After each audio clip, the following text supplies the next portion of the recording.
एक बार एक लड़का गौतम बुद्ध के पास जाकर कहता है, मेरे जीवन में बहुत अशांति है, कृपा करके आप मेरा मार्गदर्शन कीजिए जिससे कि मैं इस अशांति से छुटकारा पा सकूं। गौतम बुद्ध लड़के से जीवन की अशांति का कारण पूछते हैं। लड़का उत्तर देता है, अत्यधिक विचारों के कारण मेरे भीतर बहुत सारे विचार आते हैं जिससे मेरा मन अशांत रहता है। बुद्ध मुस्कुराते हुए कहते हैं, ऊपर आकाश की ओर देखो और बताओ कि तुम्हें सूर्य दिख रहा है। लड़का ऊपर देखता है और कहता है, धूप दिख रहा है। बुद्ध उससे पूछते हैं कि अगर तुम लगातार धूप में खड़े रहोगे तब क्या होगा। वह कहता है, मुझे अत्यधिक गर्मी लगेगी और शरीर में बेचैनी होगी। बुद्ध लड़के से कहते हैं कि अगर धूप में खड़े रहने से तुम्हें गर्मी लगती है तो इसमें दोष किसका है, सूर्य के ताप का या तुम्हारा। लड़का कुछ सोचने के बाद कहता है, इसका जवाब आप भी बताइए। बुद्ध कहते हैं, सूर्य का काम है ताप देना और ताप का काम है गर्मी लगना।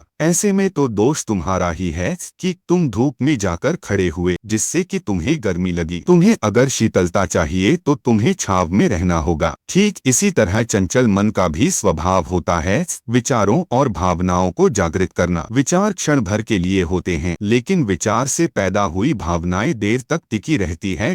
लेकिन यह तुम्हें निर्णय लेना है कि तुम्हें विचार और भावनाओं के साथ चलना है या अलग दिशा बनानी है। बुद्ध कहते हैं, मन को शांत करने के लिए तन के आयाम पर काम करना सबसे आसान तरीका है। शरीर के स्तर पर हमारी कर्मेंद्रियां और ज्ञानेंद्रियां है। कर्मेंद्रियां कर्म और ज्ञानेंद्रियां ज्ञान से जुड़ी होती है। इससे हम अपनी संवेदनशीलता को बढ़ा सकते हैं, यानी हम जो भी काम करें उसे आनंद के साथ करें। मन के आयाम से हटकर तन के आयाम पर जाने से ही तुम्हारा चित्त शांत होगा। ऐसा करने से तुम मन के आयाम से हटकर शरीर के आयाम पर आ जाओगे, ठीक उसी तरह जैसे तुम धूप से हटकर छांव में आ सकते थे। मन के आयाम से हटने पर तुम्हारी जागरूकता तन पर आ जाएगी। जब तुम तन के आयाम पर काम करोगे तब तुम्हारा चित्त शांत होगा। इसलिए हर काम को तन के आयाम पर करने से मन स्वतः शांत हो जाता है। अपने मन के विचार और भावना को नहीं बल्कि सुर को सुनो। लड़का बुद्ध से कहता है, अपने भीतर के सुर को कैसे सुने। बुद्ध कहते हैं, किसी शांत स्थान पर रहकर जहाँ शांति हो तब अपनी आंखें बंद करो और मन के भीतर चल रहे शोर से हटकर भीतर के सुर को सुनने की कोशिश करो। सुर निरंतर चलता रहता है